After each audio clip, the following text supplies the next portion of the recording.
ছেলেরা যুদ্ধের জন্য এগিয়ে আসে। আরে এটা তো একটা স্বৈরাচারের বিরুদ্ধে এদেশের মানুষের এই প্রেরণা।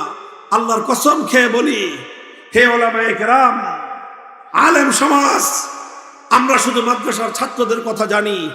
আজ বাংলাদেশের প্রতিটি শিক্ষাঙ্গন, পাবলিক এবং প্রাইভেট বোথ ইউনিভার্সিটিজ, উভয় ধরনের ইউনিভার্সিটিগুলোতে লক্ষ লক্ষ ছাত্ররা আজ প্রস্তুত হয়েছে।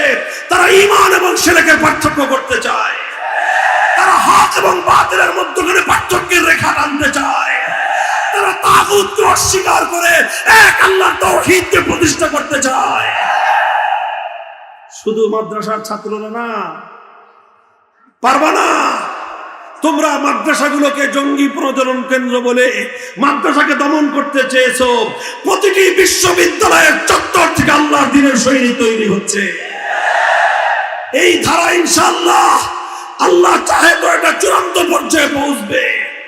ইউরিদুনা লিইউতফিউ নূরাল্লাহি বিআফওয়াহিহিম ওয়াল্লাহু মুতিম্মু নূরিহি ওয়ালাউ কারিহাল কাফিরুন। ওরা অনেক পাগলের মতো চেষ্টা করবে বিশ্ববিদ্যালয়গুলোকে, কলেজ আর ইউনিভার্সিটিগুলোর ছাত্রদের এই ঈমানের দিকে, তাওহীদের দিকে, একত্ববাদের দিকে অপ্রতিরোধ্য এই যাত্রাকে রুখে দেওয়ার সব ধরনের চেষ্টা হবে।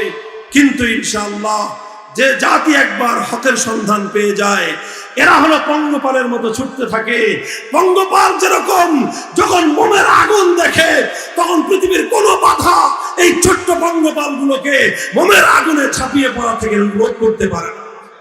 যারা একবার তাওহীদের আলো দেখেছে, যারা একবার ইসলামের এই সৌন্দর্যের প্রতি আকৃষ্ট হয়েছে, যারা একবার তাওহীদের অমীয় সুধা পক্ষে ধারণ করেছে, এ জাতি আজ না হয় কাল আল্লাহর জমিনে ইসলামের বিপ্লব আনবেই, বিপ্লব আনবেই, বিপ্লব আনবেই ইনশাআল্লাহ।